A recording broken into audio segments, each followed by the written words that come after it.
Hello friends, मैं नीता भास्कर आप सभी लोगों का अपने यूट्यूब चैनल पर स्वागत करती हूँ। और हिस्ट्री में 20 क्वेश्चन कंप्लीट करेंगे और बहुत अच्छे क्वेश्चन हैं वैदिक युग और से संबंधित इंपॉर्टेंट क्वेश्चन जो कि पीसीएस से लेके पीजीटी पीटी यूजीसी नेट सभी एग्जाम के लिए वेरी इंपॉर्टेंट है। तो सारे क्वेश्चन जरूर देखें और वीडियो पसंद आए तो प्लीज लाइक शेयर कमेंट जरूर करिएगा। चैनल पे नए हैं तो सब्सक्राइब करना ना भूलें जिससे आपको नई वीडियो की नोटिफिकेशन मिलती रहे। चलिए फर्स्ट क्वेश्चन पे चलते हैं। और फर्स्ट क्वेश्चन, निम्न संस्कारों में से कौन बच्चे के जन्म से पूर्व जो है संपादित होते हैं, संपन्न होते हैं? ठीक है, ये है गर्भाधान, पुंसवन, सीमांतोनयन, धर्मचारी, शयू। राइट ऑप्शन क्या हो जाएगा इसका? ठीक है, ए, बी और सी। ठीक है, ये छोड़ के ए बी सी डी। ठीक है, ये डी होगा।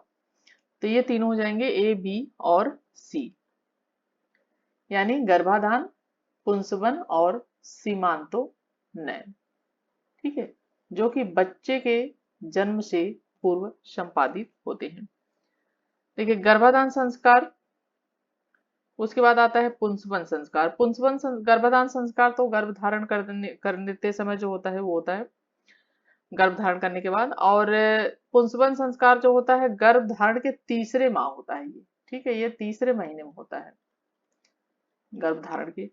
और सीमांतोनयन है, यह संस्कार जो होता है गर्भ धारण के 6 से 8 महीने के बीच होता है। ठीक है, और इसमें गर्भपात रोकने व गर्भस्थ शिशु और उसकी माता की रक्षा करने मंगल कामना आदि इसमें की जाती है। और 16 संस्कार हैं। 16 संस्कारों में सबसे पहला गर्भाधान है, दूसरा पुंसवन है, फिर तीसरा सीमांतोनयन है। ठीक है, चौथा जात कर्म है, फिर नामकरण होता है पांचवा, और छठा निष्क्रमण है। फिर उसके बाद सातवां है अन्न प्रशासन, जब अन्न खिलाया जाता है बच्चे को पहली बार, और 6 महीने के बच्चे हो जाता है जब। और उसके बाद है आठवां चूड़ा कर्म है, फिर फिर विद्यारंभ संस्कार होता है। ठीक है, फिर उसके बाद उपनयन संस्कार होता है। ठीक है, बहुत बार पूछते हैं, उपनयन संस्कार 11 नंबर पे होता है। और वेदारंभ होता है, केशांत होता है, फिर समावर्तन और फिर विवाह संस्कार। ठीक है, तो 16 संस्कार, लास्ट में 16वां संस्कार अंत्येष्टि संस्कार। ठीक है, तो गर्भ धारण से लेके मृत्यु तक के ये 16 संस्कार जो है हिंदू धर्म में पाए जाते हैं। ठीक है, right option option C. Next है, सूची फर्स्ट के साथ सूची सेकंड को सुमेलित करना। वैदिक नदियां हैं, आधुनिक नाम है और इंपॉर्टेंट क्वेश्चन है, ये हमेशा पूछता है। ठीक है, वैदिक नदियां कुभा, परशुनी, सदानीरा, शतुद्री, और आधुनिक नाम है गंडक, काबुल, रावी, सतलज। मिलान करेंगे, कुभा काबुल, परशुनी रावी, सदानीरा गंडक, और सतुद्री आधुनिक नाम सतलज है। इसका राइट ऑप्शन क्या हो जाएगा? ऑप्शन बी हो जाएगा। ठीक है, थर्ड क्वेश्चन है अभिकथन और तर्क।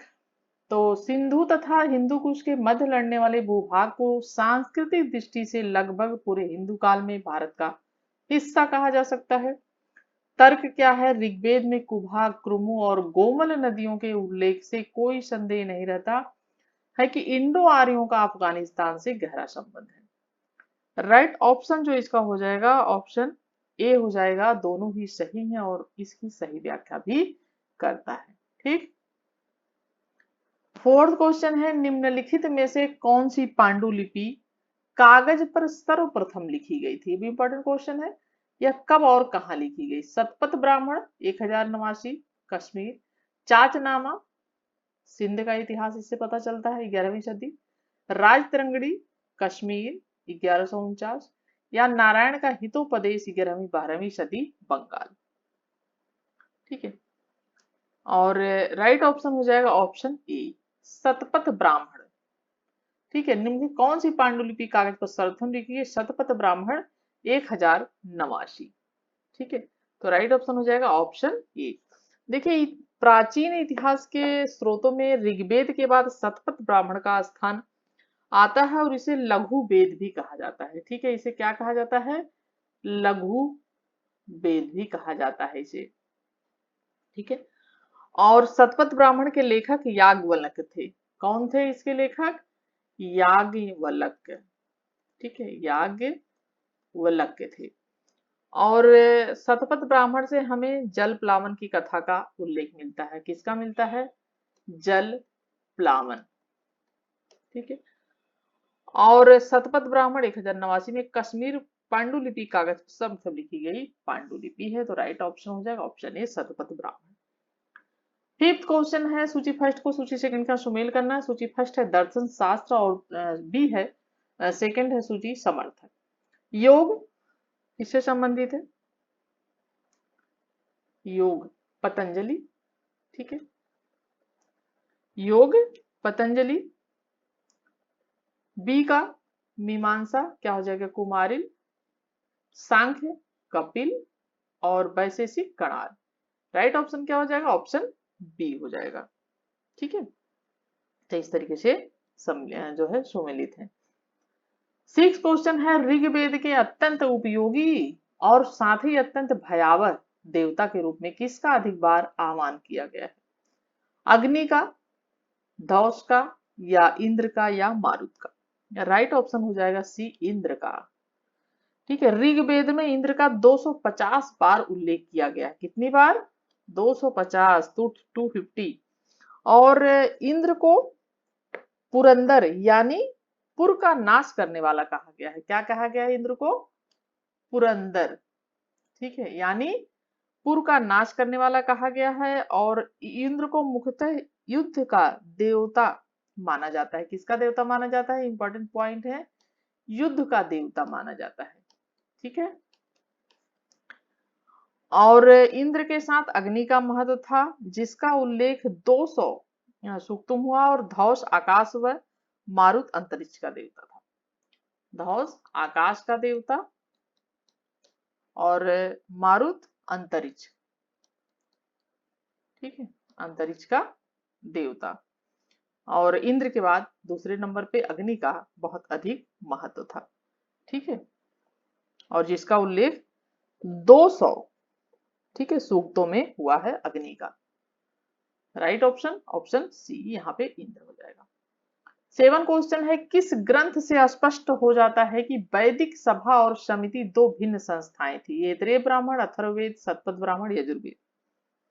राइट ऑप्शन हो जाएगा अथर्ववेद से यह साबित हो जाता है कि सभा और समिति नाम की दो संस्थाएं थी।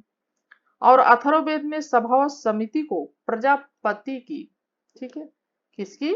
ये क्वेश्चन बहुत पूछता है टीजीटी पीजीटी आदि सभी एग्जाम में। प्रजापति की दो पुत्रियां कहा गया है। ठीक है, प्रजापति की दो पुत्रियां कहा गया है सभा और समिति को। और ऋग्वेद में सभा का उल्लेख, ठीक है, ऋग्वेद में सभा का उल्लेख कितनी बार हुआ है? ठीक है, सभा का हुआ है 8 बार। और समिति का कितनी बार हुआ है? समिति का 9 बार हुआ है। ठीक है, इसका 9 बार हुआ है।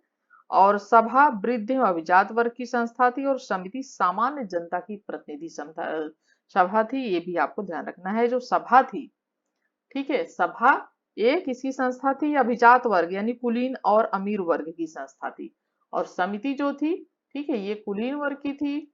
और समिति जो थी वो थी सामान्य जनता की संस्था। ठीक है, ये है इनमें फर्क। Option B. 8 क्वेश्चन है, निम्नलिखित स्थलों में से कहां पर सबसे पहले चित्रित धूसर मृदभांड का उल्लेख मिलता है? प्रमाण: अहिच्छत्र, अंतर्जीखेड़ा, हस्तिनापुर, श्रावस्ती। राइट ऑप्शन हो जाएगा ऑप्शन ए अहिच्छत्र। ठीक है, तो चित्रित धूसर मृदभांड सर्वप्रथम अहिच्छत्रपुर और ये है उत्तर प्रदेश में। ठीक है, और हुई है और इनकी खोज बीबी लाल द्वारा की गई। ठीक है, बीबी लाल द्वारा की गई है, बीबी लाल। और चित्रित धूसर मृदभांड उत्तर वैदिक काल व महाभारत कालीन माने जाते हैं। क्या माने जाते हैं? ये उत्तर वैदिक कालीन और जो है महाभारत मृदभांड उत्तर वैदिक और महाभारत कालीन भी माने जाते हैं। ठीक है, ऑप्शन ए। 9 क्वेश्चन है, निम्नलिखित में से किस वैदिक देवता का आह्वान एशिया माइनर के बोगज गोई अभिलेख में है? ये भी इंपॉर्टेंट क्वेश्चन है। अग्नि, रुद्र, सोम, इंद्र, सूर्य आदि नाम है। और इसमें जो राइट ऑप्शन हो जाएगा ऑप्शन डी हो जाएगा। इंद्र का, नासत्य का, मित्र का और वरुण का, ये चारों देवता हैं जिनका बोगज गोई अभिलेख में इसका उल्लेख है और 1400 ईस्वी पूर्व। ठीक है। और वैदिक देवता इंद्र, मित्र, वरुण, नासत्य का उल्लेख होता है और इस अभिलेख की खोज बिकलर ने 1907 में की थी। किसने की थी? बिकलर ने 1907 में की थी। और इसकी लिपि कीलक है तथा भाषा हिंदू यूरोपी है, भारोपी जिसे कहा जाता है, भारोपी, यानी यूरोप और भारत मिलके भारोपी, हिंदू यूरोपीय। ठीक है, राइट ऑप्शन डी। नेक्स्ट है, निम्नलिखित में से शुक्ल यजुर्वेद की कौन संहिता है? काठक संहिता, मैत्रेयी संहिता, तैत्तिरीय संहिता, वाजसनेयी संहिता। राइट ऑप्शन वाजसनेयी संहिता। ठीक है। यजुर्वेद को दो भागों में बांटा गया है। ठीक है, कितने भागों में? दो भागों में बांटा गया है, शुक्ल यजुर्वेद और कृष्ण यजुर्वेद। ठीक है, शुक्ल पहला यजुर्वेद और दूसरा कृष्ण यजुर्वेद। ठीक है, कृष्ण पक्ष और शुक्ल पक्ष भी जो है कहा जाते हैं। तो शुक्ल यजुर्वेद को वाजसनेयी संहिता भी कहा जाता है, इसको वाजसनेयी संहिता भी कहा जाता है। ठीक है। और क्योंकि वाजसेन का पुत्र याज्ञवल्क्य इसके प्रथम दृष्टा माने जाते हैं। ठीक है, तो कृष्ण यजुर्वेद और शुक्ल यजुर्वेद दो भागों में बांटा गया है। किसको? ठीक है, वाजसनेयी संहिता को। 11 क्वेश्चन है, निम्न वैदिक यज्ञों में से किनका राजस्व के साथ सीधा संबंध था? अश्वमेघ तथा राजसूय, अश्वमेघ तथा वाजपेयी यज्ञ, या अश्वमेघ, राजसूय या वाजपेयी, तीनों, या राजसूय तथा वाजपेयी। राइट ऑप्शन हो जाएगा ऑप्शन सी, अश्वमेघ, राजसूय तथा वाजपेयी। देखिए, वैदिक काल में राजाओं द्वारा अनेक यज्ञों का संपादन किया जाता था। राजसूय, अश्वयज्ञ और वाजपेयी नामक यज्ञों का सीधा संबंध राजत्व से है। ठीक है। और राजसूय यज्ञ राजा के राज्याभिषेक से संबंधित है। जो ये राजसूय यज्ञ है ये किससे संबंधित है? राजा के राज्याभिषेक से। ठीक है। और ठीक है, और जो है संबंधित है शुक्ल यजुर्वेद में राजसूय से संबंधित अनुष्ठानों का वर्णन मिलता है शुक्ल यजुर्वेद में। और अश्वमेघ यज्ञ में राजा के द्वारा घोड़ा छोड़ा जाता था। ठीक है, अश्वमेघ जो यज्ञ था राजा के द्वारा घोड़ा छोड़ा जाता था इस यज्ञ में। ठीक है, अश्वमेघ में। और वह घोड़ा जिन जिन प्रदेशों से बिना किसी विरोध के, जनता अगर विरोध नहीं कर रही वहां पे और उसे जाने दिया जा रहा है, तो इसका मतलब है कि वह राजा का समर्थन कर रहे हैं। ठीक है, तो जिन जिन वो बिना किसी विरोध को गुजरता था वे प्रदेश राजा के प्राधिकार में अधिकार में मान लिए जाते थे। ठीक है, जो ये अश्वमेध यज्ञ था। और अंतिम अश्वमेध करने वाला शासक जयपुर के महाराजा सवाई जयसिंह द्वितीय थे। अंतिम यज्ञ किसने किया था? सवाई जयसिंह ने। ठीक है, जयपुर के राजा महाराजा। और वाजपेयी यज्ञ में रथों की दौड़ करवाई जाती थी। इसमें क्या करवाया जाता था? रथ होते थे, उनकी दौड़ करवाई जाती थी जिसमें राजा को विजयी बनाया जाता है। तो ये तीनों यज्ञ होते थे। नेक्स्ट है, निम्न में से कौन सा युग्म सही सुमेलित नहीं है? न्याय गौतम, पूर्व मीमांसा जैमिनी, उत्तर मीमांसा बादरायण, वैशेषिक पतंजलि। राइट ऑप्शन डी हो जाएगा, क्योंकि वैशेषिक कणाद है और पतंजलि योग। ठीक है, तो जो सुमेलित नहीं है। नेक्स्ट है, निम्नलिखित में से किस पुरोहित ने गायत्री मंत्र का संकलन किया है? Vashishtha, Vishwamitra, Atri, Bharadwaj. Right option B हो जाएगा, विश्वामित्र ने गायत्री मंत्र का जो है संकलन किया है। और गायत्री मंत्र का उल्लेख ऋग्वेद के तीसरे मंडल में है। ठीक है, ये भी ध्यान रखना है, पूछ लेता है कौन से मंडल में है, तो तीसरे मंडल में है। और तीसरे मंडल के रचयिता कौन थे? विश्वामित्र थे। ठीक है, इसके रचयिता कौन थे? विश्वामित्र थे। तीसरे मंडल में सावित्री की उपासना गायत्री के रूप में की गई है, ये बात आपको ध्यान रखनी है। सावित्री की उपासना किसके रूप में की गई है? गायत्री के रूप में की गई है। और यह मंत्र सावित्री को ही समर्पित है। आईएएस के एग्जाम में एक बार क्वेश्चन पूछा गया था कि गायत्री मंत्र किसको समर्पित है, तो ये आपको ध्यान रखना है कि यह सावित्री को समर्पित है। ठीक है, ये चलिए 14 क्वेश्चन है। ऋग्वेद में निम्न में से किन नदियों का उल्लेख अफगानिस्तान के साथ आर्यों के संबंध का संकेत करता है? Askini, Parushni, Sindhu, Satudri, Suvasta, Suvastu, Gomati, Bipasha, Bitasta. Right option C हो जाएगा, सुवास्ता और गोमती। ठीक है, ऋग वैदिक काल की नदियों में सुवास्ता, गोमती, कुरुभा और कुरुमु।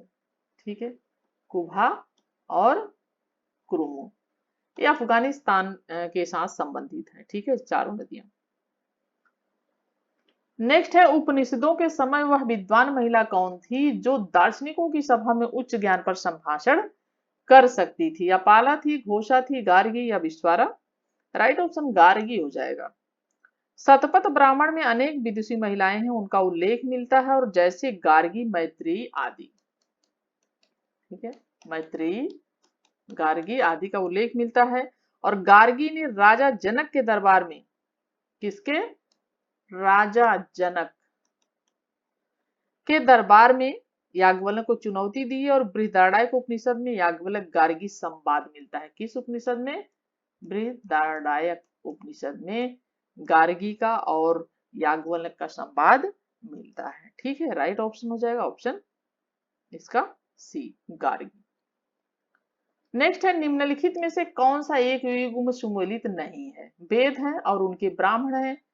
ऋग्वेद, ऐतरेय ब्राह्मण, सामवेद, तैतरीय ब्राह्मण, यजुर्वेद, शतपथ ब्राह्मण, अथर्ववेद, गोपथ ब्राह्मण। तो देखिए, ऋग्वेद सुमेलित है, ऐतरेय ब्राह्मण। यजुर्वेद ये है शतपथ ब्राह्मण। अथर्ववेद, गोपथ ब्राह्मण। राइट ऑप्शन बी हो जाएगा, सामवेद, तैतरीय ब्राह्मण। सामवेद जो है वो किससे संबंधित है? पंचविश एवं जैमिनी। ठीक है, पंचविश एवं जैमिनी कहा जाता है इसे, जैमिनी पंचविश ब्राह्मण। ठीक है, तो ये सम्मिलित नहीं है, सुमेलित नहीं है, ऑप्शन बी। नेक्स्ट है, उपनिषद कालीन अश्वपति कहाँ का राजा था? कैकेयी का, मदुरै का, पांचाल का या मगध का राजा था? राइट ऑप्शन हो जाएगा, कैकेयी का राजा था अश्वपति। ठीक है, ऑप्शन ए राइट हो जाएगा। और उपनिषद काल के और जो राजा थे, ठीक है, जैसे वैदेह, जनक, कैकेयी, अश्वपति, ये थे इसके। काशी, अजात शत्रु। ठीक है, पांचाल, ये भी पूछता है, बहुत इंपॉर्टेंट है। पांचाल के प्रवाहट जवाली। ठीक है, प्रवाहट जवाली। तो राइट ऑप्शन, ऑप्शन यहाँ पे क्या हो जाएगा? कैकेयी के राजा थे अश्वपति। ठीक है, नेक्स्ट है, निम्नलिखित प्राचीन भारतीय विवाह पद्धतियों में किस एक में वधु शुल्क देने का नियम था? आर्ष विवाह में, असुर विवाह में, देव विवाह में, प्रजापत्य विवाह में? जैसा कि आप जानते हैं कि 8 प्रकार के विवाह को मान्यता दी गई थी और 8 प्रकार के विवाह होते थे। गंधर्व विवाह भी इसमें शामिल था और जो है 4 विवाह ये होते थे। ठीक है, और इसे जो राइट ऑप्शन हो जाएगा ऑप्शन बी हो जाएगा, असुर विवाह। असुर विवाह में कन्या का पिता धन लेता था, कन्या का पिता लड़के वालों से, और विवाह करता था। इस प्रकार इस विवाह में वधु शुल्क देने का नियम था। ठीक है, और जिसमें पिता धन लेकर कन्या को बेच देता था एक प्रकार से, और इसे शौल्क विवाह भी कहते थे। और विवाह के 8 प्रकारों में ब्रह्म विवाह सबसे पवित्र विवाह माना जाता था। ठीक है, जिस तरह से आज तक कल विवाह चल रहा उसी तरीके से ब्रह्म विवाह होता था, अरेंज मैरिज से। ठीक है, तो राइट ऑप्शन हो जाएगा ऑप्शन इसका बी। नेक्स्ट है, जैसा कि गौतम एवं वर्धान ने उल्लेख किया है कि वैदिकोत्तर काल में वार्षिक ब्याज दर थी, तो वार्षिक ब्याज दर जो है कितनी थी? ठीक है। राइट ऑप्शन क्या हो जाएगा? जैसा कि गौतम बुद्ध ने उल्लेख किया कि वैदिक काल में वार्षिक ब्याज दर कितनी थी, राइट ऑप्शन सी हो जाएगा 15%। तो गौतम बुद्ध ने वैदिक काल में ब्याज की दर 15% बताई है। ठीक है, और 19 क्वेश्चन और 20 और लास्ट क्वेश्चन है, निम्नलिखित पुरोहितों में से कौन यज्ञ के संपादन का निरीक्षण करता था? होता, ब्रह्मा, उद्गाता, अर्धयु। राइट ऑप्शन हो जाएगा बी।